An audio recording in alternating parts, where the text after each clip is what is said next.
Hello class. Today we will briefly discuss the events that led up to the Revolutionary War.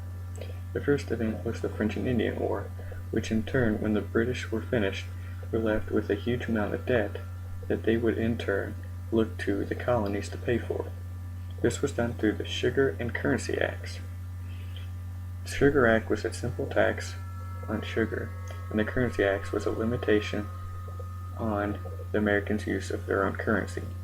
Samuel Adams would then organize the Committees of Correspondence, which would serve as a press issuing propaganda to organize and rally the colonists. England would then send the Stamp Act out, which was more taxes on the newspapers, marriage license, and so on. The colonists soon demanded representation in Parliament, as they in turn thought they were being taxed without representation. The Sons of Liberty would then form and would issue non-importation agreements and would tar and feather anyone who disobeyed. The Townshend Acts were then later on enacted in 1767, and to follow this was the Boston Massacre, which is in 1770.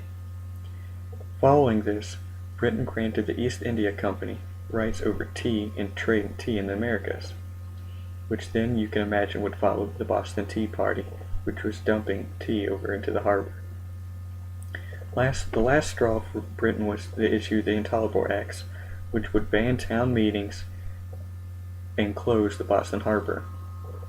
Later on, the Continental Congress would form, and to follow this, lastly, was the Battle of Lexington and Concord, which was a brief skirmish, and to follow this was the Battle of Bunker Hill, in which Britain would officially recognize the colonies at war.